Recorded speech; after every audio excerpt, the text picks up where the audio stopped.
43-ാം അധ്യായമാണ് എടുത്തുകൊണ്ടിരിക്കുന്നത്. 30 വരെയുള്ള ശ്ലോകം തീർന്നു എന്നാണ് എൻ്റെ ഊഹം. ഇനി 31 ആയിരിക്കുമെന്ന് തോന്നുന്നു. മാറ്റമില്ലല്ലോ. ദശമസ്കന്ധം 43-ാം അധ്യായം 30 വരെയുള്ള ശ്ലോകം തീർന്നു. ഇനി 31-ാമത്തെ ശ്ലോകം നമ്മൾ ആരംഭിക്കുന്നു. ജനേഷ്വേവം ബ്രുവാണേഷു തൂര്യേഷു നിനദത്സു ച കൃഷ്ണരാമൗ സമാഭാഷ്യ ചാണൂരോ വാക്യമബ്രവീത്. ജനേഷു ഏവം ബ്രുവാണേഷു, ജനങ്ങൾ ഇങ്ങനെ പറയവേ. ഇതുവരെ വർണ്ണിച്ചത് ജനങ്ങളുടെ പരസ്പരമുള്ള സംഭാഷണമാണ്. ശ്രീകൃഷ്ണ മഹാത്മ്യത്തെക്കുറിച്ച് ഞങ്ങൾ ധാരാളം കേട്ടറിഞ്ഞിരിക്കുന്നു എന്നുള്ള അവരുടെ സംഭാഷണം. ജനേഷ്വേവം ബ്രുവാണേഷു തൂര്യേഷു നിനദത്സു ച. തൂര്യം പെരുമ്പറ, നിനദം ശബ്ദമുണ്ടാക്കുക. തൂര്യേഷു നിനദത്സു ച, പെരുമ്പറകൾ ശബ്ദമുണ്ടാക്കുകയും ചെയ്തപ്പോൾ ജനങ്ങൾ ഇങ്ങനെ പറയുകയും പെരുമ്പറയുടെ ശബ്ദമുണ്ടാവുകയും ചെയ്തപ്പോൾ കൃഷ്ണരാമൗ, രാമകൃഷ്ണന്മാർ സമാഭാഷ്യ പറഞ്ഞിട്ട് ചാണൂരോ വാക്യം അബ്രവീത്, ചാണൂരൻ വാക്യം അബ്രവീത്, വാക്യത്തെ പറഞ്ഞു.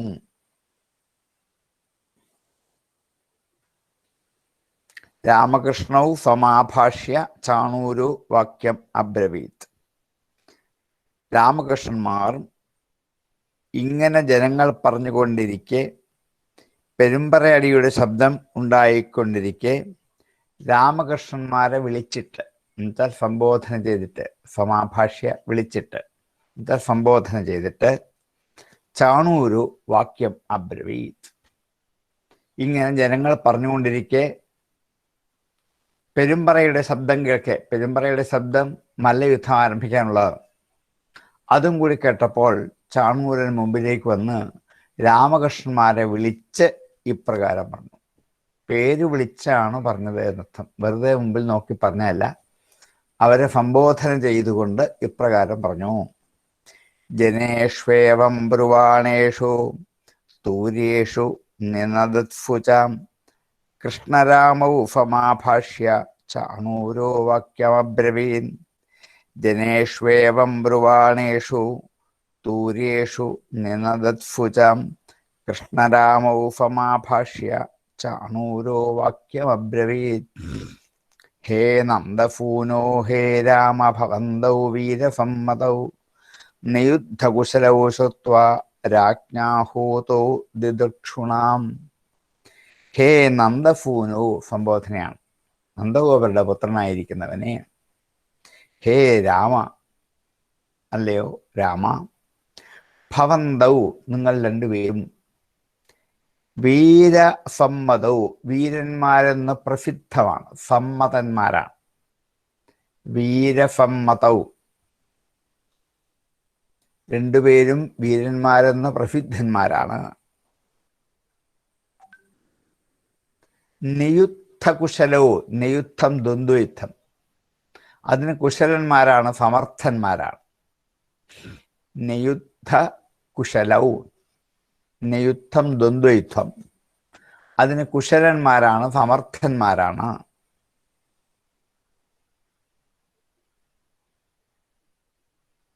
നിയുദ്ധകുശലൗ ശ്രുത്വാ, ശ്രുത്വാ കേട്ടിട്ട്, രാജ്ഞാഹൂതൗ, രാജാവിനാൽ വിളിക്കപ്പെട്ടവരാണ്. രാജ്ഞാഹൂതൗ.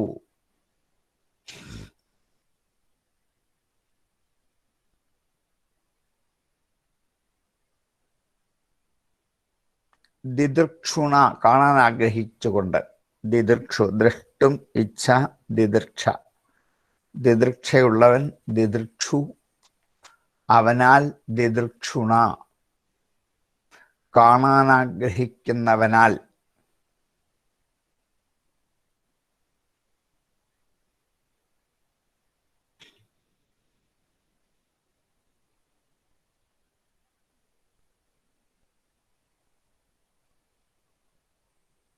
ഹേ നന്ദഫൂനു ഹേ രാമ എന്നുള്ള രണ്ട് സംബോധന. മുമ്പത്തെ ശ്ലോകത്തിൽ സമാഭാഷ്യ എന്ന് പറഞ്ഞത് അവരെ സംബോധന ചെയ്തുകൊണ്ട് ഇങ്ങനെ പറഞ്ഞു എന്നാണ്. ഈ സംബോധന വെറുതെ അല്ല എന്നാ വിളിച്ചത്. കാരണം നിങ്ങൾ നന്ദഗോപരുടെ പുത്രന്മാരാണ്. നന്ദഗോപരുടെ പുത്രന്മാരെന്നുള്ള ഒരു സുഹൃതത്വം നിങ്ങൾക്കുണ്ട്. നന്ദഗോപര് ആ നാട്ടിൽ അറിയപ്പെടുന്ന ഒരു സുഹൃതിയാണ്, സജ്ജനമാണ്. അതിൻ്റെ പുത്രന്മാരാണ്. നിങ്ങൾക്ക് മല്ലയുദ്ധത്തിന് വലിയ താല്പര്യമൊന്നും ഉണ്ടാവാൻ വഴിയില്ല എന്ന് ഒരു പരിഹാസം കൂടി അതിൽ കൊടുക്കാൻ വേണ്ടിയാണ്. നന്ദഗോപരുടെ പുത്രന്മാരാണ് നിങ്ങൾ എന്നുള്ളത് കൊണ്ട് നിങ്ങൾ സുഹൃതികളാണ്, സജ്ജനങ്ങളാണ്. അങ്ങനെയുള്ളവർ പങ്കെടുക്കുന്ന പേരല്ല ഈ ദ്വന്ദ്വയുദ്ധം. അതുകൊണ്ട് നിങ്ങൾക്കതിന് യോഗ്യതയില്ലാത്തവരാണ് എന്ന് ഒന്ന് സൂചിപ്പിച്ചു. പിന്നെ ഹേ രാമ എന്ന് രാമനോട് പറഞ്ഞു. എല്ലാവരെയും രഞ്ജിപ്പിക്കുന്നവനാണ്, എല്ലാവരെയും സന്തോഷിപ്പിക്കൽ മാത്രമേ നിങ്ങൾക്ക് പറ്റുകയുള്ളൂ, യുദ്ധവിശാരദന്മാരൊന്നും നിങ്ങൾക്കില്ല എന്ന് ആ രാമ എന്നുള്ള സംബോധനയിലും രാമന്റെ മഹാത്മ്യവും പറഞ്ഞു. പിന്നെ നിങ്ങളിപ്പോൾ വീരന്മാർക്ക് സമ്മതന്മാരാണെന്ന് ഇപ്പം ഞങ്ങൾക്ക് മനസ്സിലായി എന്നല്ല, ഇത് രാജാവിനും മനസ്സിലായി. നിങ്ങൾ ദ്വന്ദ്വയുദ്ധത്തിൽ വിദഗ്ധരാണെന്ന് മനസ്സിലാക്കിയിട്ട് തന്നെയാണ് ഞങ്ങളെ ഇവിടെ നിയോഗിച്ചത്. അല്ലെങ്കിൽ പിന്നെ യുദ്ധം ചാപയജ്ഞത്തിന് വിളിച്ച രാമകൃഷ്ണന്മാരുടെ ഇടയ്ക്കൊരു മല്ലയുദ്ധരംഗത്തിന്റെ ആവശ്യമില്ലല്ലോ, ഒരു ദ്വന്ദ്വയുദ്ധത്തിന് ആവശ്യമില്ല. അപ്പൊ കംസന് അറിയാം നിങ്ങൾ ദ്വന്ദ്വയുദ്ധ വിശാരദന്മാരാണ് എന്ന് കംസന് അറിയാം. അതുകൊണ്ട് തന്നെയാണ് വിളിച്ചു വരുത്തിയതെന്ന് പറഞ്ഞത്. ദിദക്ഷുണ രാജ്ഞാഹൂതൗ, കാണാൻ ആഗ്രഹിച്ച രാജാവിനാൽ വിളിച്ചു വരുത്തിയവരാണ് നിങ്ങൾ. എന്തുകൊണ്ടാണ്? നിയുദ്ധകുശലം, ദ്വന്ദ്വയുദ്ധത്തിൽ നിങ്ങൾ കുശലന്മാരാണെന്ന് രാജാവിന് അറിയാം. അതൊന്ന് പരീക്ഷിക്കാൻ വേണ്ടി തന്നെയാണ് ഞങ്ങളെ ഇവിടെ നിർത്തിയിരിക്കുന്നത്. നിങ്ങൾ വീരന്മാർക്ക് സമ്മതന്മാരുമാണല്ലോ. അപ്പൊ ഇവിടെ വാസ്തവത്തിൽ ചാപയജ്ഞം നടക്കുന്നിടത്ത് ദ്വന്ദ്വയുദ്ധത്തിന് എന്താ പ്രസക്തി? ഒന്നുമില്ല. ദ്വന്ദ്വയുദ്ധം ഇവിടെയല്ല നടക്കേണ്ടത്, ഈ യജ്ഞശാലയിൽ വെച്ചല്ല ദ്വന്ദ്വയുദ്ധം. പിന്നെ ഇപ്പൊ എന്തിനാണെന്ന് ചോദിച്ചാൽ നിങ്ങൾ വീരസമ്മതന്മാരാണെന്ന് പ്രസിദ്ധമായതുകൊണ്ട് അതൊന്ന് കാണാം എന്ന് വിചാരിച്ചാണ് വിളിച്ചു വരുത്തത് എന്നുള്ള സത്യം ചാണൂരൻ ശ്രീകൃഷ്ണനെ സംബോധന ചെയ്തുകൊണ്ട് രണ്ടുപേരുമായിട്ട് ഇവിടെ പ്രഖ്യാപിക്കലാണ് ഈ ശ്ലോകത്തിന്റെ ഉദ്ദേശ്യം. ഹേ നന്ദഫൂനോ ഹേ രാമ ഭവന്തൗ വീരസമ്മതൗ നിയുദ്ധകുശലോ ശ്രുത്വാ രാജ്ഞാഹൂതോ ദിദൃക്ഷുണാം. ഹേ നന്ദഫൂനോ ഹേ രാമ ഭവന്തൗ വീരസമ്മതൗ നിയുദ്ധകുശലോ ശ്രുത്വാ രാജ്ഞാഹൂതോ ദിദൃക്ഷുണാം. പ്രിയം രാജ്ഞപ്രകുർവന്ത്യ ശ്രേയോ വിന്ദന്തി വൈ പ്രജാഃ മനസാ കർമ്മണാ വാചാ വിപരീതമതോന്യഥാം. രാജ്ഞഃ പ്രിയം, രാജാവിൻ്റെ പ്രിയത്തെ, രാജാവിൻ്റെ ഇഷ്ടത്തെ, പ്രകുർവന്ത്യ ചെയ്തുകൊണ്ട്, പ്രകുർവന്ത്യ ചെയ്തുകൊണ്ട്,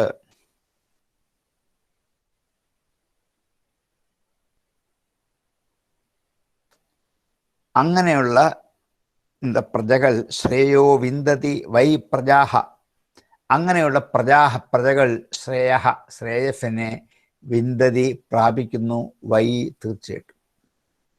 ശ്രേയോ വിന്ദതി വൈ പ്രജാഹ, രാജാവിൻ്റെ ശ്രേയസ് ചെയ്യാൻ ആഗ്രഹിക്കുന്നവരായ, രാജാവിന് ഇഷ്ടം ചെയ്യാൻ ആഗ്രഹിക്കുന്നവരായ പ്രജകൾ ശ്രേയസിനെ പ്രാപിക്കുക തന്നെ ചെയ്യും. രാജ്ഞഃ പ്രിയം കുർവന്ത്യഃ പ്രജാഃ ശ്രേയോ വിന്ദതി വൈ. രാജ്ഞഃ പ്രിയം കുർവന്ത്യഃ, രാജാവിന് ഇഷ്ടം ചെയ്തുകൊണ്ടിരിക്കുന്നവരായ, ചെയ്യാൻ ആഗ്രഹിക്കുന്ന ജനങ്ങൾ, പ്രജാഃ പ്രജകൾ, ശ്രേയോ വിന്ദതി വൈ ശ്രേയസിനെ പ്രാപിക്കുക തന്നെ ചെയ്യുന്നു. വിന്ദതി അറിയുക, പ്രാപിക്കുക എന്നർത്ഥം. മനസാ കർമ്മണാ വാചാ, മനസ്സുകൊണ്ടോ കർമ്മം കൊണ്ടോ വാക്കുകൊണ്ടോ, വിപരീതം അതോ അന്യഥ, അന്യഥ മറ്റു പ്രകാരത്തിലാണെങ്കിൽ വിപരീതം, അതിൻ്റെ എതിര് അനുഭവിക്കേണ്ടി വരും. രാജാവിന് ഇഷ്ടം ചെയ്യാത്ത പ്രജകൾ രാജാവിൻ്റെ ശത്രുവായിത്തീരും, എതിരാളിയായിത്തീരും എന്നുറപ്പാണ്. അതാണ് അതഹ അതിൽ നിന്നും അന്യഥ മറ്റൊരു വിധമായാൽ വിപരീതം എന്നുവെച്ചാൽ വിപരീതത്തെ പ്രാപിക്കും, എന്നുവെച്ചാൽ വിരുദ്ധതയെ പ്രാപിക്കും, ശത്രുതയെ പ്രാപിക്കുക തന്നെ ചെയ്യുന്നത്. അങ്ങനെ പ്രാപിച്ചാൽ കഠിനമായ ശിക്ഷകൾ മരണം വരെയും ചിലപ്പോൾ വേണ്ടി വന്നേക്കാം. ശിക്ഷയിലെ ഏറ്റവും ഒടുവിലത്തെയാണ് മരണം. അതുവരെയും നിങ്ങൾക്ക് രാജാവ് വിധിച്ചു എന്ന് വരാം. അതുകൊണ്ട് രാജാവിന് ഇഷ്ടം ചെയ്യലാണ് പ്രജകളൊക്കെ ചെയ്യാറുള്ളത്. രാജാവിന് അനിഷ്ടമായിട്ട് ഒരു പ്രജയും ഒന്നും ചെയ്യാറില്ല. ആരെങ്കിലും അഥവാ അങ്ങനെ ചെയ്താൽ അവർക്ക് അതിൻ്റെ വിപരീത ഫലം അനുഭവിക്കേണ്ടി വരികയും ചെയ്യും. ഇത് ഉറപ്പാണ്. നിങ്ങൾക്കിത് അറിയില്ലേ? ഈ രാജനീതികൾ രാജാവിന് അനിഷ്ടം ചെയ്യാൻ വന്നിരിക്കുകയാണ് നിങ്ങൾ എന്നിപ്പം തന്നെ മനസ്സിലാക്കി കഴിഞ്ഞു. അതിൻ്റെ പരിണത ഫലം ഇപ്പം തന്നെ നിങ്ങൾ അനുഭവിക്കാൻ പോവുകയാണ് എന്നൊരു സൂചനയും ചാണൂരൻ രാമകൃഷ്ണന്മാർക്ക് കൊടുത്തു. പ്രിയം രാജ്ഞപ്രകുറുവന്ധ്യ ശ്രേയോ വിന്ദതി വൈ പ്രജാ മനസാ കർമ്മണാ വാചാ വിപരീതമതോന്യഥാം. പ്രിയം രാജ്ഞപ്രകുറുവന്ധ്യ ശ്രേയോ വിന്ദന്തി വൈ പ്രജാ മനസാ കർമ്മണാ വാചാ വിപരീതമതോന്യഥാം. നിത്യം പ്രമുദിതാ ഗോപാഃ വത്സപാലാ യഥാ സ്ഫുടം വനേഷു മല്ലയുദ്ധേന ക്രീഡന്തശ്ചാരയന്തി ഗാഃ.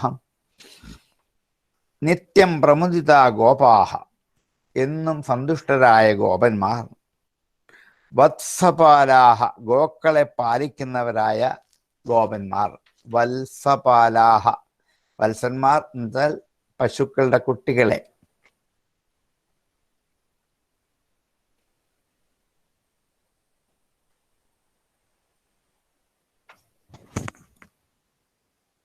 യഥാ എപ്രകാരമാണോ, സ്ഫുടം എന്ന് വെച്ചാൽ സ്പഷ്ടമാണ്, സ്ഫുടം എന്ന് വെച്ചാൽ സ്പഷ്ടം. വനേഷു മല്ലയുദ്ധേന ക്രീഡന്തഃ ചാരയന്തി ഗാഃ. വനേഷു വനങ്ങളിൽ, മല്ലയുദ്ധേന ക്രീഡന്തഃ മല്ലയുദ്ധം ചെയ്ത് കളിക്കുന്നവരായ നിങ്ങൾ, ക്രീഡന്തഃ ചാരയന്തി ഗാഃ പശുക്കളെ മേയ്ക്കുന്നു. ചാരയന്തി എന്ന് വെച്ചാൽ മേയ്ക്കുക, തെളിയിക്കുക എന്നർത്ഥം.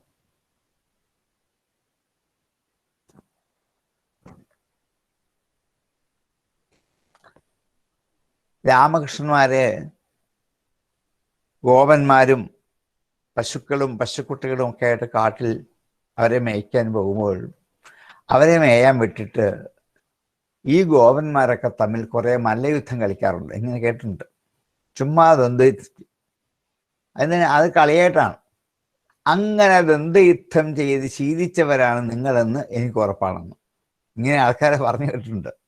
അപ്പം നിങ്ങൾ വെറുതെ വന്നവരല്ല, ദ്വന്ദ്വയുദ്ധം ചെയ്യാൻ കഴിവുള്ളവരാണ്. കാരണം ദ്വന്ദ്വയുദ്ധം ചെയ്ത് കളിച്ച് അഭ്യസിച്ച് ശീലിച്ചവരാണ് നിങ്ങൾ എന്നുറപ്പാണ്. വനേഷു മല്ലയുദ്ധേന ക്രീഡന്തഃ വനങ്ങളിൽ മല്ലയുദ്ധം ചെയ്ത് കളിക്കുന്നവരായി നിങ്ങൾ, ഗാഹചാരയന്തി പശുക്കളെ മേയിച്ചിരുന്നു. പശുക്കളെ മേയ്ക്കവേ കാട്ടിൽ മല്ലയുദ്ധം കളിച്ച് നടന്നവരാണ് എന്നുള്ളത് സ്ഫുടം, സ്പഷ്ടമാണ്. കാര്യം സ്പഷ്ടമാണ്, ആശങ്കയില്ല. വനേഷു മല്ലയുദ്ധേന ക്രീഡന്തഃ ഗാഹ ചാരയന്തി യഥാ സ്ഫുടം പശുക്കളെ മേയിച്ചുകൊണ്ട് മല്ലയുദ്ധം ചെയ്തു എന്നുള്ളത് സ്പഷ്ടമാണ്. ആരുമായിട്ടാണ്? ഗോപാഹ വത്സപാലാഹ പ്രമുദിതാഹ നിത്യം ഇതെന്നും ചെയ്തിരുന്നു. അപ്പോൾ ഈ നിത്യത്തൊഴിൽ അഭ്യാസം എന്ന പോലെ നിങ്ങൾക്ക് ദ്വന്ദ്വയുദ്ധം അറിയാത്തവരല്ല എന്ന് ഞാൻ വിചാരിക്കുന്നു. നിങ്ങൾ തമ്മിൽ യുദ്ധം ചെയ്ത് കളിച്ചു പഠിച്ചിട്ടുണ്ട് എന്ന് ഞാൻ കേട്ടിട്ടുണ്ട്. ചാണകന്റെ പ്രഖ്യാപനമാണ്. നിത്യം പ്രമുദിതാ ഗോപാഃ വത്സപാലാ യഥാ സ്ഫുടം വനേഷു മല്ലയുദ്ധേന ക്രീഡന്തശ്ചാരയന്തി ഗാഃ. നിത്യം പ്രമുദിതാ ഗോപാഃ വത്സപാലാ യഥാ സ്ഫുടം വനേഷു മല്ലയുദ്ധേന ക്രീഡന്തശ്ചാരയന്തി ഗാഃ. തസ്മാദ് രാജ്ഞപ്രിയം യൂയം വയം ജകരവാമഹേ ഭൂതാനി ന പ്രസീദന്തി സർവഭൂതമയോ നൃപാം. തസ്മാത് രാജ്ഞഃ, തസ്മാത് രാജ്ഞഃ അതുകൊണ്ട് രാജാവിൻ്റെ, തസ്മാത് രാജ്ഞഃ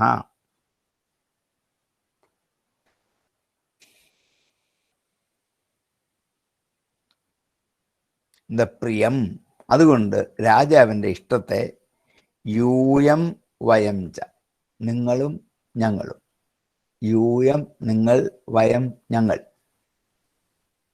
യൂയം വയം ച കരവാമ ചെയ്യണം, ചെയ്യുന്നു.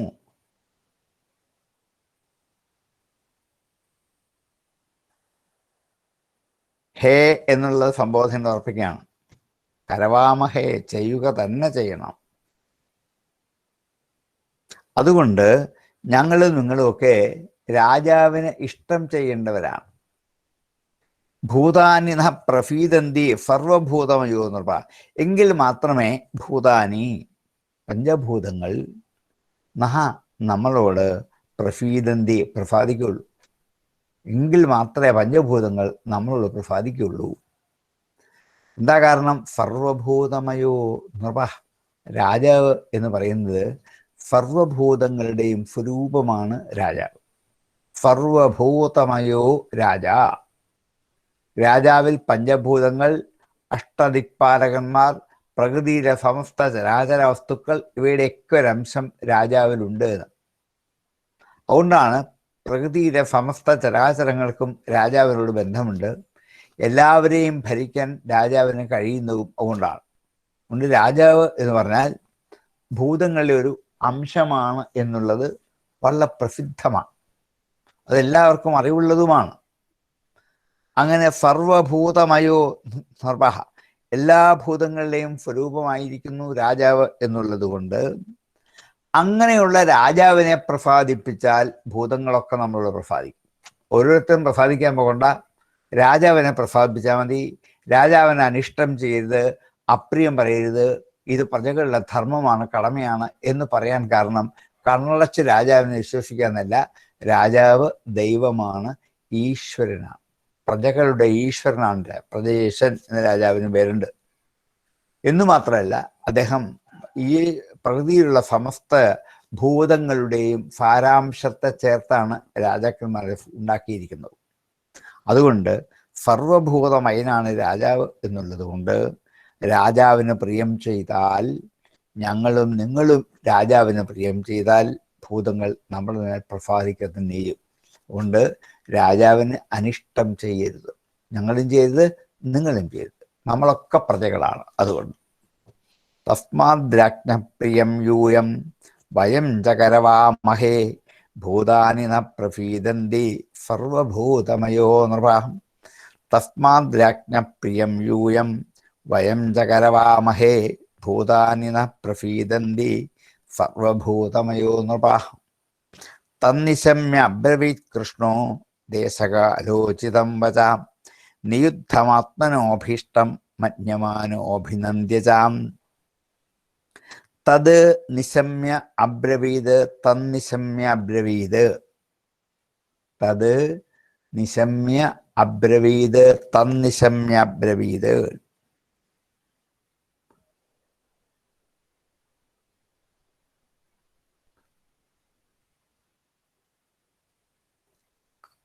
ആരാണ് പറഞ്ഞത്? കൃഷ്ണൻ ചാണൂരനോട് പറഞ്ഞു. തത് നിശമ്യ അബ്രവീത് കൃഷ്ണ, ചാണൂരന്റെ ഈ വാക്ക് കേട്ടിട്ട് കൃഷ്ണൻ അവനോട് ഇങ്ങനെ പറഞ്ഞു. തന്നിശമ്യ അബ്രവീത് കൃഷ്ണോ, തത് നിശമ്യ അബ്രവീത്, തന്നിശമ്യ അബ്രവീത്. അത് കേട്ടിട്ട് പറഞ്ഞു. എങ്ങനെ? ദേശകാലോചിതം വച, ദേശത്തിനും കാലത്തിനും ഉചിതമായ വാക്ക്. ദേശകാലോചിതം വച, ദേശത്തിനും കാലത്തിനും ഉചിതമായ വാക്ക്.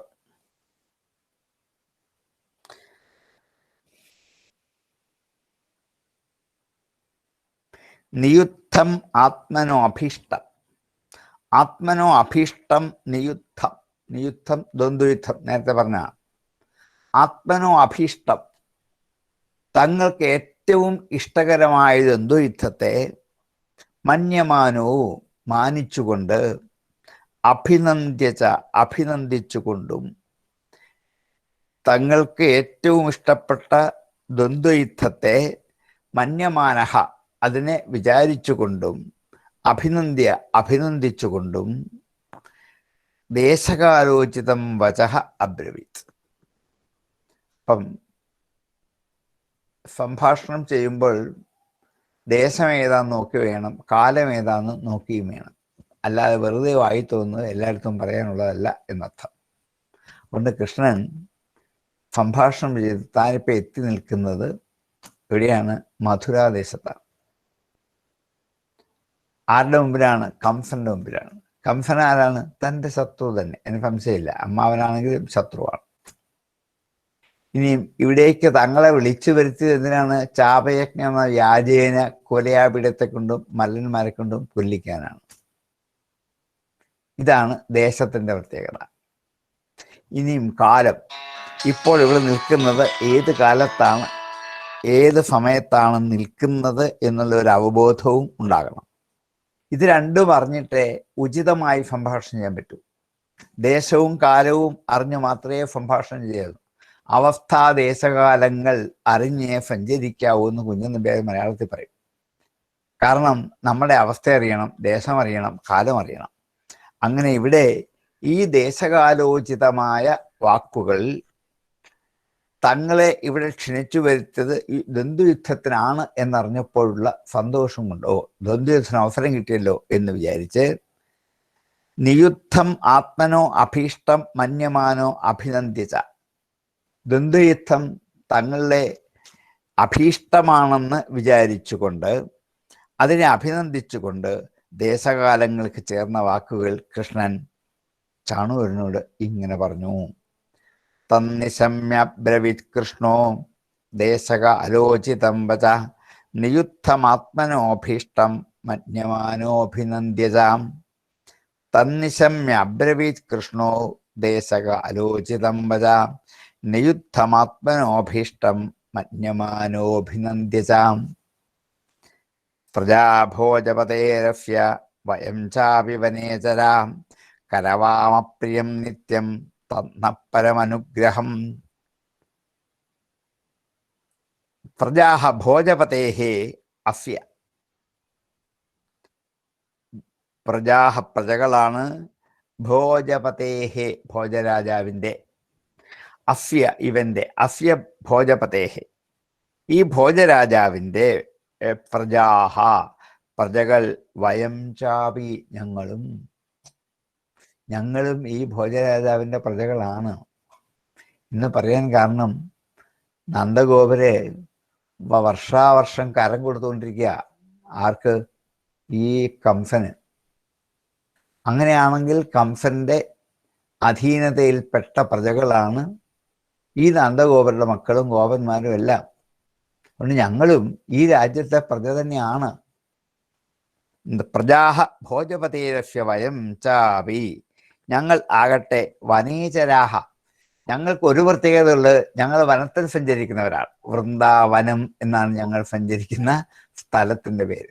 അതുകൊണ്ട് വനേചരാഹ, വൃന്ദാവനത്തിലാണ് ഞങ്ങൾ സഞ്ചരിച്ചത്. അതും ഒരു വനമാണല്ലോ, അതുകൊണ്ടാണല്ലോ വൃന്ദാവനം എന്ന് പേര് വന്നത്. അതുകൊണ്ട് ഞങ്ങൾ വൃന്ദാവനചാരികളാണ്. അതുകൊണ്ട് വനവാസികളായ ഞങ്ങളും ഭോജരാജാവിൻ്റെ പ്രജകൾ തന്നെയാണ്, കംസന്റെ പ്രജകൾ തന്നെയാണ്. കരവാമ പ്രിയം നിത്യം, കരവാമ ചെയ്യുന്നു, കരവാമ ചെയ്യട്ടെ.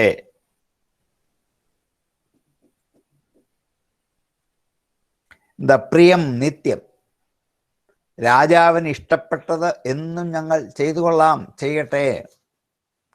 തത് ന പരമനുഗ്രഹ, അത് ഞങ്ങൾക്ക് ഏറ്റവും അനുഗ്രഹമാണ്. തന്ന എന്നുള്ള പദം വരികയും തത് ന, അത് ഞങ്ങൾക്ക് എന്നാണ്. രണ്ട് വാക്കും രണ്ടർത്ഥവുമാണ്. തത് ന വിസർഗമുണ്ട്, ഞങ്ങൾക്ക് എന്നർത്ഥം. തത് ന, അത് ഞങ്ങൾക്ക് പരമനുഗ്രഹ, ഏറ്റവും അനുഗ്രഹവുമാണ്. ഞങ്ങളും ഭോജരാജാവിൻ്റെ പ്രജകളാണ്, കാട്ടിൽ വസിക്കുന്നവരാണെന്നേ ഉള്ളൂ.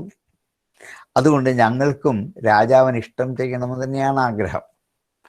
അങ്ങനെ രാജാവിന് ഇഷ്ടം ചെയ്യുന്നത് ഞങ്ങൾക്കൊരു അനുഗ്രഹമായി തീരുകയുള്ളൂ എന്ന് ആമുഖമായി കൃഷ്ണൻ ചാണൂരനോട് പറഞ്ഞു തുടങ്ങി.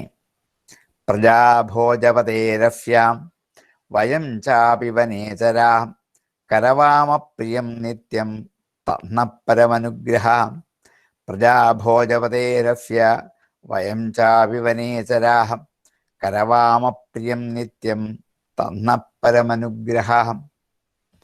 ബാലാവയം തുല്യബലൈ ക്രീഡിഷ്യാമോ യഥോചിതം ഭവേന്നിയുദ്ധം മാധർമ്മ സ്പൃശൻ മല്ലസഭാഫദാം. ബാലാഹവയം, ഞങ്ങൾ കുട്ടികളാണ്. ആർക്കും കണ്ടാലും അറിയാം, ഞങ്ങൾ പറയേണ്ട ആവശ്യമില്ല. ഇവിടെ നിൽക്കുന്ന എല്ലാവർക്കും അറിയാം, നിങ്ങൾക്കും അറിയാം, ഞങ്ങൾക്കും അറിയാം, ഞങ്ങൾ കുട്ടികളാണ്. ബാലാവയം തുല്യബലൈഹി ക്രീഡിഷ്യാമോ, തുല്യബലന്മാരുമായി, തുല്യമായ ബലം ഉള്ളവരുമായി, ക്രീഡിഷ്യാമ കളിക്കാം. തുല്യബലൈ ക്രീഡിഷ്യാമോ. ദ്വന്ദ്വയുദ്ധത്തിൻ്റെ ഒരു നിയമമാണ് തുല്യബലവാന്മാരോട് യുദ്ധം ചെയ്യാവുന്ന. കുറവുള്ളവരോടോ കൂടുതലുള്ളവരോടോ യുദ്ധം ചെയ്യരുത്. ചെയ്താൽ എന്താണ്, കുറവുള്ളവൻ പരാജയപ്പെടും, കൂടുതലവൻ ജയിക്കും എന്നുള്ള ഉറപ്പാണ്. അപ്പൊ സമാനമായ ബലമുള്ളവരുമായിട്ട് യുദ്ധം ചെയ്യാവൂ. ഞങ്ങൾ ബാലന്മാരാണെങ്കിലും ബലശാലികളാണ്, നിങ്ങളോടൊപ്പം നിന്ന് യുദ്ധം ചെയ്യുന്ന കഴിവുള്ളവരാണ്, ബലിഷ്ഠന്മാരാണ്. തുല്യബലഹി ക്രീഡിഷ്യാമോ യഥോചിതം, ഉചിതമനുസരിച്ച് വേണം. മല്ലയുദ്ധത്തിന് ഉചിതമായ ചില നിയമങ്ങളുണ്ട്, അതൊക്കെ അനുസരിച്ചേ ചെയ്യാവൂ എന്നർത്ഥം. ഭവേൻ നിയുദ്ധം, നിയുദ്ധം യഥോചിതം ഭവേത്. ദ്വന്ദ്വയുദ്ധം ഉചിതമായി മാത്രമേ നടക്കാവൂ, അനുചിതമൊന്നും അതിലുണ്ടാവരുത്. കള്ളത്തരമോ കളിപ്പീരോ ഇതിൽ കടന്നുകൂടരുത്. ദ്വന്ദ്വയുദ്ധത്തിൽ അനുചിതമായൊന്നും ഇതിനകത്ത് ഉണ്ടാവരുത്. ഉണ്ടായാൽ മാ അധർമ്മ, അധർമ്മം ഉണ്ടാവരുത്. മാ അധർമ്മ എന്ന രണ്ട് വാക്കാണ്. മാധർമ്മ എന്നൊറ്റ വാക്കല്ല. മാ അരുത്, അധർമ്മ എന്ന് അത് രണ്ടായുണ്ട്. കൂടി ചേരുമ്പോൾ മാധർമ്മ എന്ന് സന്ധി വരുന്ന അത്രേ ഉള്ളൂ.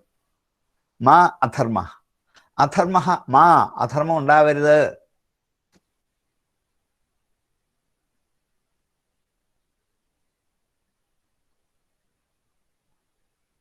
അങ്ങനെ ഉണ്ടായാൽ അത് സ്പൃശേത് മല്ലസഭാഫദ, ഈ മല്ലന്മാരുടെ സഭയിലിരിക്കുന്നവരെ ബാധിക്കുക തന്നെ ചെയ്യും. സ്പൃശേത്, സ്പർശിക്കും എന്ന് വെച്ചാൽ ബാധിക്കും. സ്പൃശേത് സ്പർശിക്കും അല്ലെങ്കിൽ ബാധിക്കും എന്നർത്ഥം.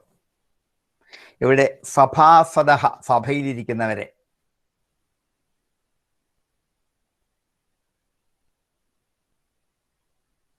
ഹേ ചാണൂര, ഈ മല്ലയുദ്ധം ഞങ്ങൾക്കും നിങ്ങൾക്കും ഇപ്പം ബലം തുല്യമാണ്, കുഴപ്പമില്ല, യുദ്ധം ചെയ്യാം. പക്ഷെ അത് അനുചിതമായി ഒന്നും യുദ്ധത്തിലുണ്ടാവരുത്. അനൗചിത്യം യുദ്ധത്തിൽ കാണിക്കപ്പെട്ടാൽ എനിക്കോ നിങ്ങൾക്കോ കുഴപ്പമില്ല, കാരണം നമ്മൾ പഠിച്ചുകൊണ്ട് നമുക്കത് പരിഹരിക്കാം. പക്ഷേ ഈ അനുചിതത്വം എന്ന് പറയുന്ന ദോഷം മല്ലസഭയിലിരിക്കുന്നവരെ ബാധിക്കും. അത് അധർമ്മമാണ്, അതുണ്ടാവരുത്. കാരണം അധർമ്മത്തെ ഇല്ലായ്മ ചെയ്യാൻ വേണ്ടിയാണ് താൻ അവതരിച്ചതെന്ന് ഉറപ്പാണ്. അതുകൊണ്ട് അധർമ്മം ഉണ്ടാവരുത്, ധാർമ്മികമാവണം ഈ യുദ്ധം എന്ന് നേരത്തെ മല്ലന്മാർക്കൊരു നിർദ്ദേശം കൂടി കൊടുക്കുകയാണ്, എങ്ങനെ വേണം നിയുദ്ധം എന്ന് കാണിക്കാൻ. ബാലാവയം തുല്യബലൈഹി ക്രീഡിഷ്യാമോ യഥോചിതം ഭവേന്നിയുദ്ധം അധർമ്മ സ്പൃശന്മല്ലസഭാഫദാം. ബാലാവയം തുല്യബലൈഹി ക്രീഡിഷ്യാമോ യഥോചിതം ഭവേന്നിയുദ്ധം അധർമ്മ സ്പൃശൻ മല്ലസഭാഫദാം. ചാണൂര ഉവാച, കേട്ടപ്പോൾ ചാണൂരൻ മറുപടി പറഞ്ഞു. ന ബാലോ ന കിശോരസ്ത്വം ബലശ്ച ബലിനംബര ലീലേ ഭോഹതോയേന സഹസ്രദ്വിപസത്വം. കാണുന്നു. ന ബാല, നിങ്ങൾ ബാലന്മാരല്ല. ന കിശോര, കുമാരന്മാരുമല്ല. നിങ്ങൾ ബാലന്മാരുമല്ല കുമാരന്മാരുമല്ല. ന ബാല ന കിശോര ത്വം, നീ ബലശ്ച ബലിനംബര, ബലികളിൽ വെച്ച് ശ്രേഷ്ഠനായ ബലശാലിയാണ്. ഈ കുട്ടിയായിട്ടിരിക്കുന്നേ ഉള്ളൂ. അതുകൊണ്ട് ബാലനുമല്ല കുമാരനുമല്ല. ബലിനാം വരഹ ബലശ്ച, ബലികളിൽ വെച്ച് ബലമുള്ളവരിൽ വെച്ച് ഉത്കൃഷ്ടനായ ബലശാലി തന്നെയാണ് നീ. അതെങ്ങനെ മനസ്സിലായി? ലീലയേ ഭാഹതോയേന ലീലയ ഇഭോഹത, ലീലയ ഇഭോ ലീലയേ ഭോ, ലീലയായി ഒരു കളിയായിട്ട് ഇഭ ആന, ഇഭം ആന. അത് നിങ്ങൾ മലയാളത്തിൽ എന്താണ് ഇഭവുമാം എന്നൊക്കെ എന്താണ് വഞ്ചിപ്പാട്ടിൽ പഠിച്ചിട്ടുണ്ട്. മലർക്കന്നെ മണവാളനൊക്കെയുമാകും, അവരുമാം മലരുമാം ഇഭവുമാം. ഇഭം ആനയാണ്. പക്ഷെ അതിൻ്റെ അർത്ഥമൊന്നും മനസ്സിലായി കാണുകയില്ല. അവലും വല്ലതും മനസ്സിലായി, ഇഭം വിട്ട് കാണുക, എന്തെങ്കിലും ആയിക്കോട്ടെ എന്ന് വിചാരിച്ച് കാണും. അങ്ങനെ പച്ചമലയാളത്തിൽ ധാരാളം പഠിച്ചിട്ടുണ്ട് ഈ വാക്കൊക്കെ. ഇഭം ആനയാണ്. ലീലയ ഇഭോഹത, ഒരു കളി പോലെ തമാശ പോലെയല്ലേ ഇപ്പോൾ ആനയെ കൊന്നത്. ആനയാകട്ടെ ഏന ഫഹഫ്രദ്വിപ സത്വഭൃത്, ഫഹഫ്രദ്വിപ, ദ്വിപവും ആനയാണ്, ദ്വിപം ആന. ദ്വാഭ്യാം പിബതി ഇതി ദ്വിപം എന്നാണ്. രണ്ട് അവയവങ്ങളെ കൊണ്ട് വെള്ളം കുടിക്കുന്നത് കൊണ്ട് ഇതിന് ആനയെന്ന് പേര് കിട്ടാം. ദ്വാഭ്യാം പിബതി, രണ്ട് അവയവങ്ങളിൽ കൂടി കുടിക്കുന്നു. പിബതി, തുമ്പിക്കൈയിലെടുത്തിട്ടാണ് വായിലൊഴിക്കുന്നത്. തുമ്പിക്കൈയും വായും രണ്ട് അവയവം കൊണ്ടേ ആനയ്ക്ക് വെള്ളം കുടിക്കാൻ പറ്റും. തുമ്പിക്കൈയിലെടുത്ത് നേരിട്ട് ഇറക്കാൻ പറ്റത്തില്ല. തുമ്പിക്കൈ വെള്ളം എടുത്തിട്ട് അത് പിന്നെ എന്ത് ചെയ്യും? വായിലേക്ക് ഒഴിക്കും. അതുകൊണ്ട് അതിന് ദ്വിപം എന്ന് പേരായി.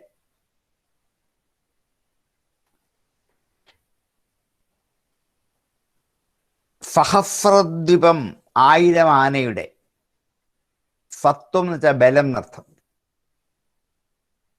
സത്വം എന്ന് വെച്ചാൽ ബലം. അവിടെ എന്താ ഭൃത്ത് എന്ന് വെച്ചാൽ ധരിക്കുന്നവൻ. ഭൃത്ത് എന്ന് വെച്ചാൽ ധരിക്കുന്നവൻ.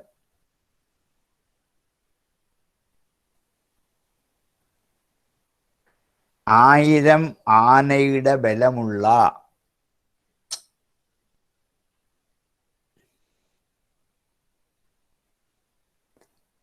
സഹസ്രദ്വിപ സത്വഭൃത്, 1000 ആനയുടെ ബലം ധരിക്കുന്ന ഇഭോ, ഈ ആനയെ, ഏതാണ്? കുവലയാപീഠത്തെ, ഏന യാതൊരുവനാൽ ലീലയാഹത, ഒരു കളിയായിട്ട് കൊന്നില്ല. അല്പം മുമ്പ് കണ്ടതാണ്. അപ്പം എന്താണ്? നിങ്ങൾ കുട്ടികളല്ല, കുമാരന്മാരുമല്ല എന്ന് ഞങ്ങൾക്കിപ്പം മനസ്സിലായി. അങ്ങനെയുള്ള ഒരാൾക്ക് ആനയെ കൊല്ലാൻ പറ്റത്തില്ല. ഈ ആന വെച്ചാൽ വെറുതെ ഉള്ള ഒരു ആനയല്ല. പിന്നെന്താണ്? 1000 ആനയുടെ കരുത്തും കൽപ്പുമുള്ള ഒരാനയാണ് ഇപ്പം നിങ്ങൾ കൊന്നത്. അതും എങ്ങനെയാണ്? ആനയുമായിട്ട് കുറച്ച് കളിച്ചിട്ടാണ് കൊന്നത്. ഒരു പേടിയില്ല. മുമ്പിൽ പോയി പറയിൽ പോയി നമ്മൾ കണ്ടതാണ്. വാലിന് പിടിച്ചു, തുമ്പിക്കൈക്ക് പിടിച്ചു, ഇടയ്ക്ക് വിളിച്ചു, അങ്ങോട്ട് പോയി ഇങ്ങോട്ട് വന്നു, അവസാനം ഒറ്റ കൈ കൊണ്ട് പിടിച്ച് കറക്കി നിലത്തിട്ടു. അമ്പോ, ഇത് സാധാരണക്കാർക്ക് പറ്റുന്നതല്ല.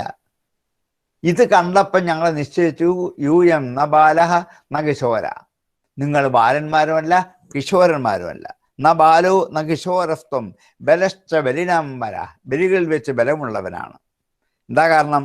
ലീലയേ ഭോഹത ഹതോയേന സഹസ്രദ്വിപ സത്വഭൃത്, സഹസ്രദ്വിപ സത്വഭൃത്, 1000 ആനയുടെ ബലം ഉള്ള ധരിക്കുന്ന ഇഭോ, ആനയെ, കുവലയാപീഠത്തെ, ലീലയാ ഹത, ലീലയായി കൊന്നുവല്ലോ. അതുകൊണ്ട് നീ ബലശാലിയാണെന്ന് ഞങ്ങൾക്ക് മനസ്സിലായി. അതുകൊണ്ട് നിന്നോട് യുദ്ധം ചെയ്യാൻ ഞങ്ങൾ തയ്യാറാണ്. ഇപ്പം നിങ്ങൾ ബാലന്മാരല്ല എന്നുറപ്പാണ്, കുമാരന്മാരും അല്ല, നല്ല ബലശാലികളാണ്. ബലശാലികളോട് യുദ്ധം ചെയ്യുക എന്നുള്ളത് സാമാന്യമായ യുദ്ധ നിയമമാണ്. ഇതേ ഞങ്ങൾ ചെയ്തുള്ളൂ. അതുകൊണ്ട് യുദ്ധനിയമം വിട്ട് ചെയ്യല്ലേ എന്ന് മുമ്പ് കൃഷ്ണൻ പറഞ്ഞില്ലേ? അനൗചിത്യം കാണിക്കരുത് എന്ന്. ഇതെന്താ അനൗചിത്യം? ബാലന്മാരുടെ യുദ്ധം ചെയ്യരുത് എന്നാണ് ഈ വ്യവസ്ഥ. പക്ഷേ ഇപ്പം എന്താണ്? ഞങ്ങളെക്കാൾ കരുത്ത് എന്നല്ല, ഒരു ആനയേക്കാൾ 1000 മടങ്ങ് ആനയുടെ കരുത്തുള്ള നിങ്ങൾ ബലശാലികളാണ്, നിങ്ങളോട് യുദ്ധം ചെയ്യാം, ഒരു കുഴപ്പമില്ല. ന ബാലോ ന കിശോരസ്ത്വം ബലശ്ചബലിനം വരാം ലീലേ ഭോഹതോയേന സഹസ്രദ്വിപസത്വഭൃത്. ന ബാലോ ന കിശോരസ്ത്വം ബലശ്ചബലിനം വരാം ലീലേ ഭോഹതോയേന സഹസ്രദ്വിപസത്വഭൃത്. ന ബാലോ ന കിശോരസ്ത്വം ബലശ്ചബലിനം വരാം ലീലേ ഭോഹതോയേന സഹസ്രദ്വിപസത്വഭൃത്. തസ്മാത് ഭവദ്ഭ്യാം ബലിഭിർയോദ്ധവ്യം നാനയോത്ര വൈ മയി വിക്രമവാർഷ്ണേയ ബലേന സഹമുഷ്ടികാം.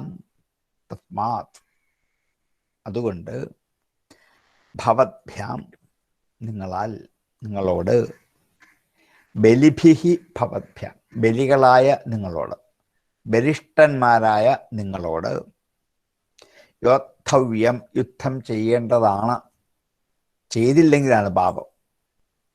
യോദ്ധവ്യം യുദ്ധം ചെയ്യേണ്ടതാണ്.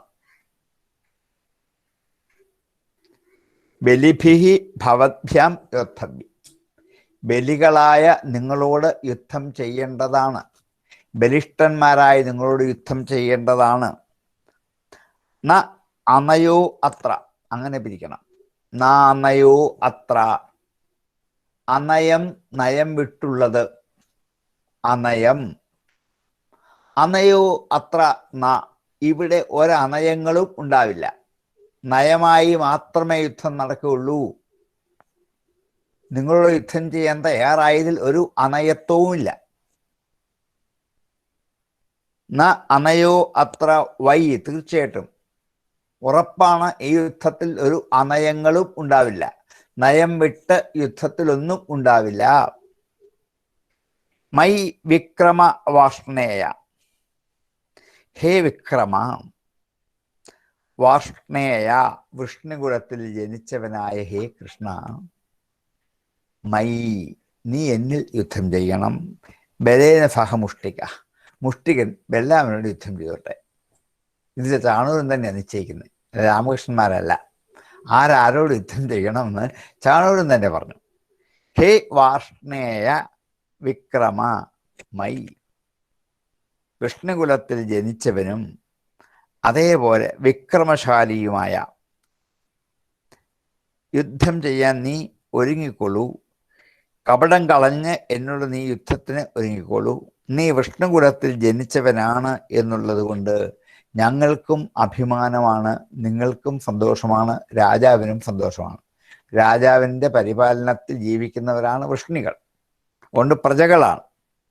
അതുകൊണ്ട് ഹേ വിക്രമ വാർഷ്ണേയ മൈ, എന്നിൽ നീ ബലേന സഹ മുഷ്ടിക, മുഷ്ടികൻ ബലരാമനോടൊപ്പം യുദ്ധം ചെയ്തോട്ടെ. അങ്ങനെ വ്യവസ്ഥകളൊക്കെ നിശ്ചിതമായി. അത് ഇറങ്ങിച്ചെല്ലുമ്പോൾ ആരോട് വേണമെന്നൊരു ആശങ്ക വന്നാലോ, ചാണൂരൻ നേരത്തെയൊക്കെ പറഞ്ഞു, ഞാൻ നിന്നോട് ചെയ്തോളാം, മുഷ്ടികൻ ബലരാമനോട് ചെയ്തോട്ടെ. തസ്മാത് ഭവദ്ഭ്യാം ബലിഭിർ യോദ്ധവ്യം ന അനയോത്ര വൈ. തസ്മാത് ഭവദ്ഭ്യാം ബലിഭിർ യോദ്ധവ്യം ന അനയോത്ര വൈ മൈ വിക്രമവാർഷ്ണേയ ബലേന സഹമുഷ്ടിക. തസ്മാത് ഭവദ്ഭ്യാം ബലിഭിർ യോദ്ധവ്യം ന അനയോത്ര വൈ മൈ വിക്രമവാർഷ്ണേയ ബലേന സഹമുഷ്ടിക. തസ്മാത് ഭവദ്ഭ്യാം ബലിഭിർ യോദ്ധവ്യം ന അനയോത്ര വൈ മൈ വിക്രമവാർഷ്ണേയ ബലേന സഹമുഷ്ടിക. ഇങ്ങനെ ഈ അധ്യായത്തിൽ യുദ്ധത്തിൻ്റെ ഒരുക്കങ്ങളൊക്കെ, ദ്വന്ദ്വയുദ്ധത്തിൻ്റെ ഒരുക്കങ്ങളൊക്കെ വേണ്ട പോലെ വർണ്ണിച്ച് ഇതാ അടുത്ത അധ്യായത്തിൽ അവരുടെ യുദ്ധം ആരംഭിക്കാൻ പോവാണ്. നമുക്ക് അല്പസമയം കൂടി ഉണ്ട്, നമുക്കൊന്ന് തുടങ്ങി വെക്കാം. 46-ാമത്തെ അധ്യായം. ശ്രീശുക ഉവാച ഏവം ചിദസങ്കൽപ്പ. 44-ാമത്തെ അധ്യായം, 44-ാമത്തെ അധ്യായം. ശ്രീശുക ഉവാച ഏവം ചിദസങ്കൽപ്പോ ഭഗവാൻ മധുസൂദന ആസസാദാഥ ചാണൂരം മുഷ്ടികം രോഹിണീസുതാം. ഏവം ചർച്ചിത സങ്കല്പോ, ഇങ്ങനെ യുദ്ധത്തിൻ്റെ സങ്കല്പങ്ങളെ ചർച്ച ചെയ്തു, നിശ്ചയിക്കപ്പെട്ടു.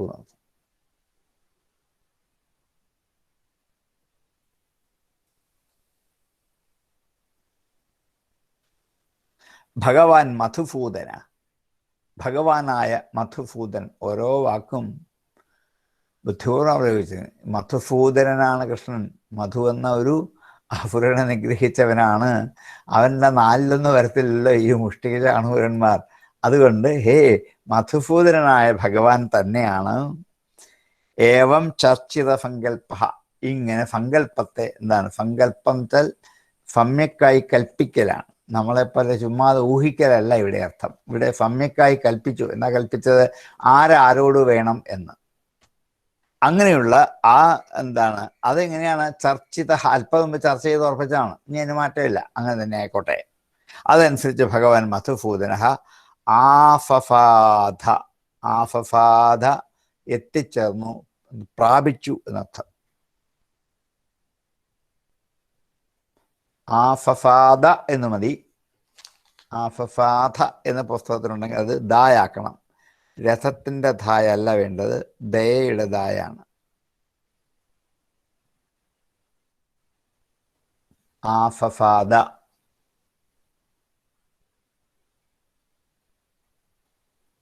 ആഫഫാദ ചാണൂരം, ചാണൂരൻ്റെ അടുക്കിലേക്ക് ചെന്നു. മുഷ്ടികം രോഹിണീഫത, മുഷ്ടികന്റെ അടുത്തേക്ക് രോഹിണീഫതനായ ബലരാമനും എത്തി എന്നർത്ഥം. മുഷ്ടികം രോഹിണീഫത, രോഹിണീഫതൻ മുഷ്ടികന്റെ അടുത്തേക്കും എത്തി. ഏവം ചർച്ചിത സങ്കൽപ്പോ ഭഗവാൻ മധുസൂദനാം ആഫഫാദ, ആഫഫാദാഥ ചാണൂരം മുഷ്ടികം രോഹിണീഫതാം. ഏവം ചർച്ചിത സങ്കൽപ്പോ ഭഗവാൻ മധുസൂദനാം ആഫഫാദാഥ ചാണൂരം മുഷ്ടികം രോഹിണീഫതാം. ഹസ്തഭ്യാം ഹസ്തയോർബദ്ധ്വാ പദ്ഭ്യാമേവ ച പാദയോ വിചകർഷതുരന്യോന്യം പ്രഫഹ്യ വിജിഗീഷയാം. ഹസ്താഭ്യാം ഹസ്തയോഹോ ബദ്ധ്വാ. അപ്പം ശ്രീകൃഷ്ണൻ ചാണൂരൻ്റെ നേരെ ചെല്ലുന്നു, ബലരാമൻ മുഷ്ടികന്റെ നേരെയും ചെല്ലുന്നു. ഒരു മല്ലരംഗം മനസ്സിൽ നമുക്ക് കണ്ട് പഠിക്കാൻ പാകത്തിന് കാണാവുന്ന മട്ടില്ല. നേരെ ചെന്നിട്ട് ശ്രീകൃഷ്ണ രണ്ട് കൈകളും ചാണൂരൻ്റെ രണ്ട് കൈകളുമായി ചേർത്ത് പിടിച്ചു. അതാണ് ഹസ്താഭ്യാം ഹസ്തയോഹോ ബദ്ധ്വ. ശ്രീകൃഷ്ണ രണ്ട് കൈകൾ കൊണ്ട് ചാണൂരൻ്റെ രണ്ട് കൈകളെയും കെട്ടിയിട്ട്, ബദ്ധ്വ ബന്ധിച്ചിട്ട്, ചേർത്ത് പിടിച്ചിട്ട്, രണ്ട് കൈകൾ പരസ്പരം കൊടുത്തിട്ട്, പദ്ഭ്യാമേവ ച പാദയോഹോ, പദ്ഭ്യാമേവ ച പാദയോഹോ, പാദം കൊണ്ട് പാദത്തെയും ചേർത്ത് പിടിച്ചു. കാരണം നമ്മൾ ഒരാളെ കാണുമ്പോൾ കൈ കൊടുക്കുകയുള്ളൂ, കാല് കൊടുക്കില്ല. ഇത് രണ്ട് കാലുകൾ ഇവരുടെ രണ്ട് കാലുകളോട് ചേർത്ത് വെച്ചു, കൈകൾ കൈകളോട് ചേർത്ത് വെച്ചു. പദ്ഭ്യാമേവ ച പാദയോഹോ വിചകർഷതുഹു അന്യോന്യം. വിചകർഷതുഹു എന്ന് വെച്ചാൽ വലിച്ചു എന്നർത്ഥം, ബലാത്കാരേണ. അന്യോന്യം പരസ്പരം. പ്രഫഹ്യ ബലമായി. വിജിഗീഷയ ജയിക്കാൻ ആഗ്രഹിച്ചുകൊണ്ട്. വിജിഗീഷയ ജയിക്കാൻ ആഗ്രഹിച്ചുകൊണ്ട്.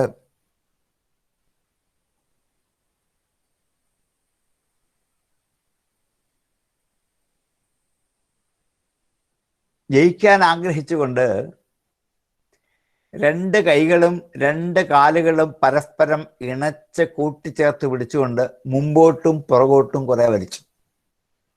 എന്താ, കൃഷ്ണൻ അവരെ ഇങ്ങോട്ട് വലിക്കുന്നു, ചാണൂരൻ കൃഷ്ണനെ അങ്ങോട്ട് വലിക്കുന്നു. അതാണ് വിചകർഷ. അങ്ങോട്ടും ഇങ്ങോട്ടും കുറച്ച് വലിച്ചു. യുദ്ധം കണ്ടിട്ടുള്ളവർക്കറിയാം, ചുമ്മാ നമ്മളുടെ സിനിമയിലെങ്കിലും കണ്ടിട്ടുണ്ടാവും.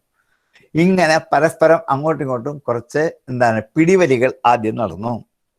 ഹസ്താഭ്യാം ഹസ്തയോർ ബദ്ധ്വാ പദ്ഭ്യാമേവ ച പാദയോഹോ വിചകർഷതുരന്യോന്യം. വിചകർഷതുഹു അന്യോന്യം എന്നാണ് വിസർഗരേഫമായിട്ട്. വിചകർഷതുരന്യോന്യം പ്രഫഹ്യ വിജിഗീഷയ. ബലമായി ജയിക്കാൻ ആഗ്രഹിച്ചുകൊണ്ട് പരസ്പരം അന്യോന്യം വിചകർഷതുഹു വലിച്ചു രണ്ടുപേരെയും. ഹസ്താഭ്യാം ഹസ്തയോർബധ്വാം പദ്ഭ്യാമേവ ച പാദയോ വിചകർഷതുരന്യോന്യം പ്രസഹ്യ വിജിഗീഷയാം. ഹസ്താഭ്യാം ഹസ്തയോർബധ്വാ പദ്ഭ്യാമേവ ച പാദയോ വിചകർഷതുരന്യോന്യം പ്രസഹ്യ വിജിഗീഷയാം. ഹസ്താഭ്യാം ഹസ്തയോർബധ്വാ പദ്ഭ്യാമേവ ച പാദയോ വിചകർഷതുരന്യോന്യം പ്രസഹ്യ വിജിഗീഷയാം. അരത്നേ ദ്വേ അരത്നിഭ്യാം ജാനുഭ്യാം ചൈവ ജാനുനി ശിരശീർഷ്ണോരഫോസ്തൗ അന്യോന്യമഭിജഘ്നതു. അരത്നി ദ്വേ അരത്നിഭ്യാം. അരത്നി എന്ന് വെച്ചാൽ മുഷ്ടിയാണ്, കൈ ചുരുട്ടി പിടിക്കുന്നതിന് പേരാണ്, മുഷ്ടി പിടിക്കുന്നതിന് പേരാണ് അരത്നി. ദ്വേ രണ്ട് കൈകളും മുഷ്ടി ചുരുട്ടി പിടിച്ചു. അരത്നിഭ്യാം മുഷ്ടികളെ കൊണ്ടും.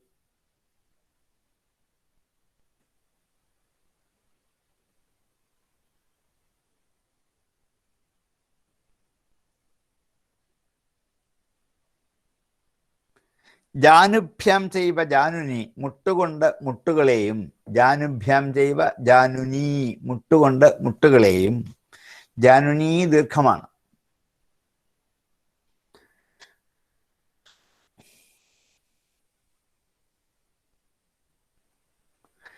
ശിര ശീർഷ്ണോഹു ശിരസ് കൊണ്ട് ശിരസും.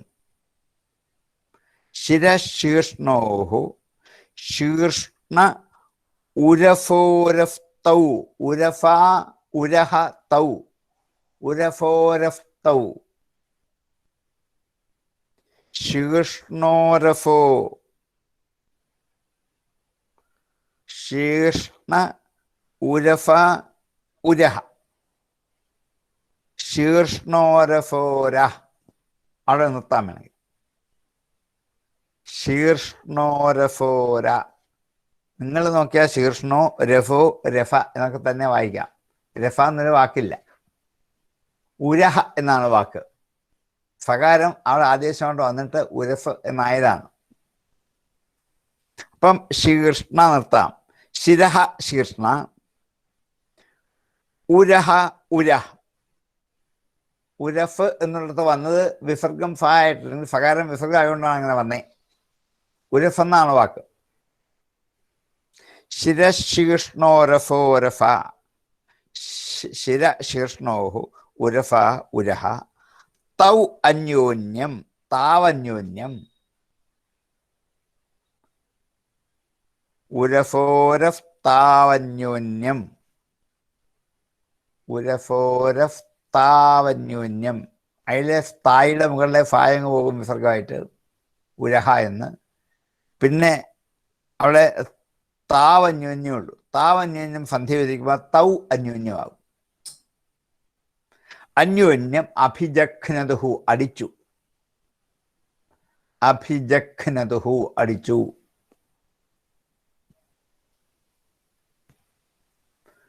മുഷ്ടി കൊണ്ട് മുഷ്ടികളിലും മുട്ടുകൊണ്ട് മുട്ടുകളിലും തലകൊണ്ട് തലകളിലും മാറുകൊണ്ട് മാറിടത്തിലും അവരന്യോന്യം അടിച്ചു എന്നർത്ഥം.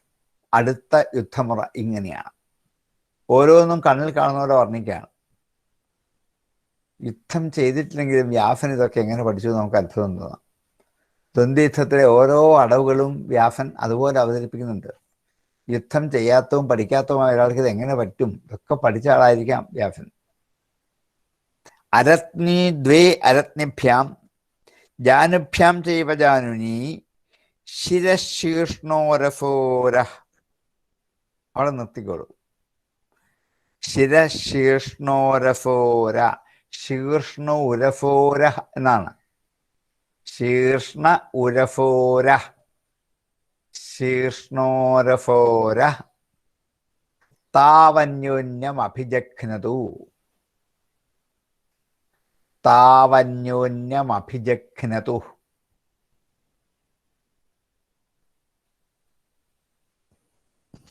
ശിരശീർഷ്ണോരഫോര താവന്യോന്യം അഭിജഘ്നതു. അരത്നി കൊണ്ട് രണ്ട് അരത്നികളിലേക്കും, രണ്ട് മുട്ടുകൾ കൊണ്ട് രണ്ട് മുട്ടുകളിലേക്കും, ശിരഫ് കൊണ്ട് ശിരഫിനോടും ഉരഫ് കൊണ്ട് ഉരഫിനോടും തൗ അന്യോന്യം അഭിജഘ്നതു. ഇവ രണ്ടുപേരും പരസ്പരം അടിച്ചു അല്ലെങ്കിൽ ഇടിച്ചു എന്നർത്ഥം. അരത്നീ ദ്വേ അരത്നിഭ്യാം ജാനുഭ്യാം ജൈവ ജാനുനി ശിരശീർഷ്ണോരഫോരഫ് താവന്യോന്യമഭിജഘ്നതു. അരത്നീദേ ദ്വേ അരത്നിഭ്യാം ജാനുഭ്യാം ജൈവ ജാനുനി ശിരശീർഷ്ണോരഫോര താവന്യോന്യമഭിജഘ്നതു. അരത്നീ ദ്വേ അരത്നിഭ്യാം ജാനുഭ്യാം ജൈവ ജാനുനി ശിരശീർഷ്ണോരഫോര താവന്യോന്യമഭിജഘ്നതു. പരിഭ്രമണവിക്ഷേപ പരിരംഭ അവപാതനേ ഉത്സർപ്പണാപസർപ്പണൈശ്ച അന്യോന്യം പ്രത്യരുന്ധതാം.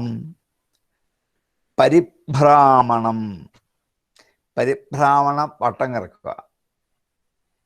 പരിഭ്രാമണം രണ്ട് കൈകൾ കൊണ്ടും അവരുടെ രണ്ട് കൈയിലേക്ക് ഒഴിച്ചിട്ട് രണ്ടുപേരും വട്ടം കറങ്ങും. സിനിമയിലൊക്കെ നിങ്ങൾ കണ്ടു കാണും. രണ്ടുപേരും വട്ടം കറങ്ങും. അതാണ് പരിഭ്രാമണ.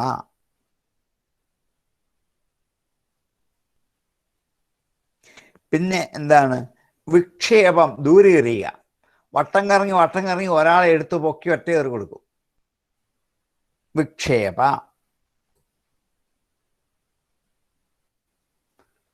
പിന്നുള്ളത് പരിരംഭം എന്ന് വെച്ചാൽ ആലിംഗനം ചെയ്യുക. ആലിംഗനം ചെയ്യാൽ എന്താണ്? പരസ്പരം വലിഞ്ഞു മുറുക്കി ശ്വാസം മുട്ടിക്കുക. അവിടെയാണ് പരിരംഭ. അവപാതനേഹി, താഴേക്കെറിയുക. അവപാതനം, താഴേക്കെറിയുക. പരിരംഭ അവപാതനേഹി പരിരംഭാവപാതനൈ. പരിഭ്രാമണ വിക്ഷേപ പരിരംഭ അവപാതനൈ 4 വാക്കുകളാണ്. കിട്ടുന്നില്ലെങ്കിൽ കോമ ഇട്ട് വെച്ചാലും കുഴപ്പമില്ല. പരിരംഭ അവിടെ പരിഭ്രാമണ വിക്ഷേപ പരിരംഭ അവപാതനൈ. വട്ടം കറക്കുക, ദൂരേക്കെറിയുക, പരസ്പരം ആലിംഗനം ചെയ്ത് ശ്വാസം മുട്ടിക്കുക, താഴേക്കിടുക. ഉത്സർപ്പണ അപസർപ്പണൈശ്ച. ഉത്സർപ്പണ അപസർപ്പണൈശ്ച. ഉത്സർപ്പണം മുമ്പോട്ട് പിടിച്ചൊരിക്കുക, അപസർപ്പണം പുറകോട്ട് കൊണ്ടുപോവുക. ഉത്സർപ്പണ അപസർപ്പണൈശ്ച. മുമ്പോട്ട് പിടിച്ചൊരിക്കുക, പുറമോട്ട് കൊണ്ടുപോവുക. അന്യോന്യം, പരസ്പരം. പ്രത്യരുന്ധതാം. എന്താണ്? പ്രതിരോധിച്ചു എന്ന്. പ്രത്യരുന്ധതാം. അവിടുന്ന് വരുന്ന ഓരോ അടവുകളെയും കൃഷ്ണൻ പ്രതിരോധിക്കും. കൃഷ്ണന്റെ ഓരോ അടവുകളെയും ചാണൂർ മലന്മാരുടെയും അവിടെ പ്രതിരോധിക്കും. ഇങ്ങനെ പരസ്പരം അടവുകൾ എടുത്തും അടവുകളെ പ്രതിരോധിച്ചുമായിരുന്നു ഈ യുദ്ധം എന്ന് ഒരൊറ്റ ശ്ലോകം കൊണ്ട്, അടുത്തൊരു ശ്ലോകത്തിലൂടെ കൊണ്ട് യുദ്ധത്തിന്റെ ആ സ്വഭാവം മുഴുവൻ പറഞ്ഞു ചേർക്കുക. പരിഭ്രാമണ വിക്ഷേപ പരിരംഭാവപാതനൈ ഉത്സർപ്പണാപസർപ്പണൈശ്ച അന്യോന്യം പ്രത്യരുന്ധതാം. പരിഭ്രാമണ വിക്ഷേപ പരിരംഭാവപാതനൈ ഉത്സർപ്പാപസർപ്പണൈശ്ച അന്യോന്യം പ്രത്യരുന്ധതാം. പരിഭ്രാമണ വിക്ഷേപ പരിരംഭാവപാതനൈ ഉത്സർപ്പണാപസർപ്പണൈശ്ച അന്യോന്യം പ്രത്യരുന്ധതാം. ഉത്ഥാപനൈരുന്നനൈ ഉന്നയനൈശ്ചാനലൈ സ്ഥാപനൈരപി പരസ്പരം ജഗീഷന്തൗ അപചക്രദുരാത്മനഃ. ഉത്ഥാപനൈഹി. ഉത്ഥാപനം പിടിച്ചു പൊക്കി എണീപ്പിക്കുക. ഉത്ഥാപനം അടിച്ച് താഴെ ഇട്ടിട്ട് പിന്നെയും പൊക്കി എണീപ്പിക്കും. ഉദ്ധാവനൈ. ഉന്നയനൈ ഉയർത്തിപ്പിടിക്കുക, പൊക്കി പിടിക്കുക. ഉന്നയനൈ. ഉദ്ധാപനൈഹി ഉന്നയനൈഹി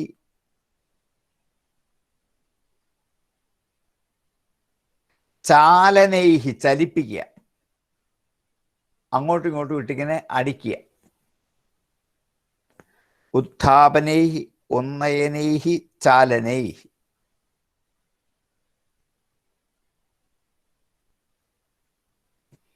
സ്ഥാപനൈ ഉറപ്പിച്ച് നിർത്തുക, അനങ്ങാനാവാതെ നിർത്തുക. സ്ഥാപന.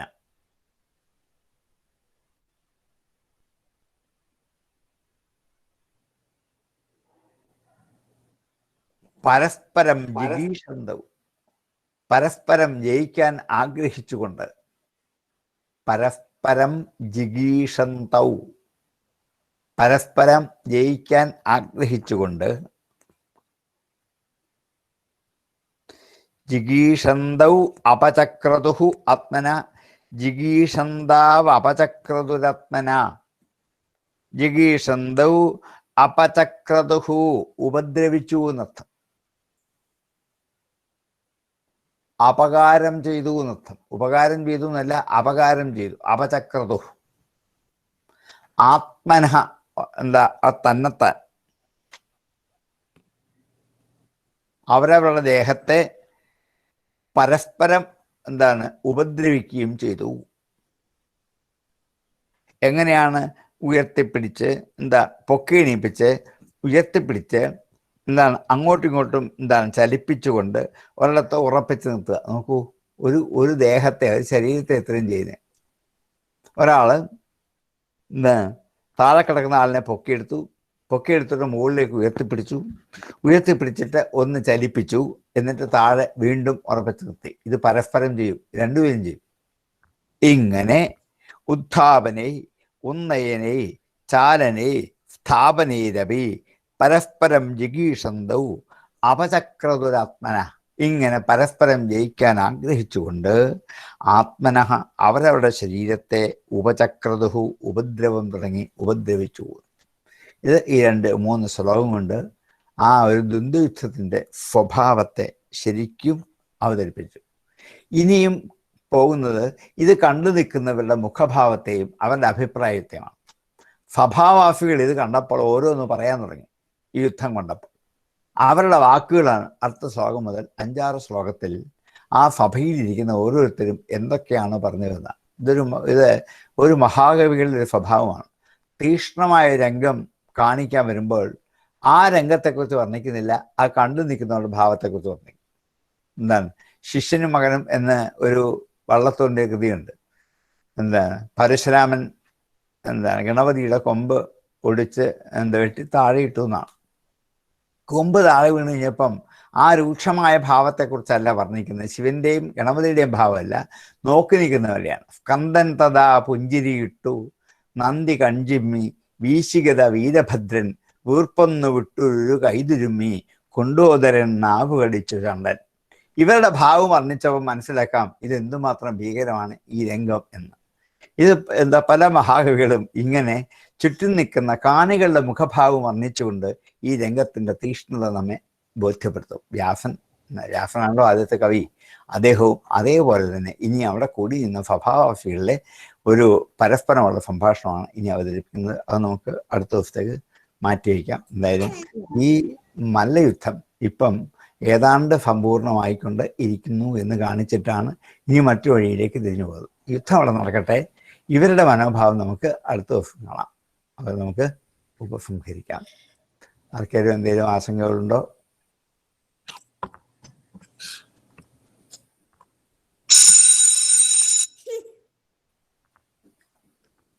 ഇല്ലെങ്കിൽ നമുക്കിപ്പോൾ ഉപസംഹരിക്കാം. ഓം പൂർണ്ണമദഃ പൂർണ്ണമിദം പൂർണ്ണാത് പൂർണ്ണമുദച്യതേ പൂർണ്ണസ്യ പൂർണ്ണമാദായ പൂർണ്ണമേവാവശിഷ്യതേ. ഓം ശാന്തി ശാന്തി ശാന്തി.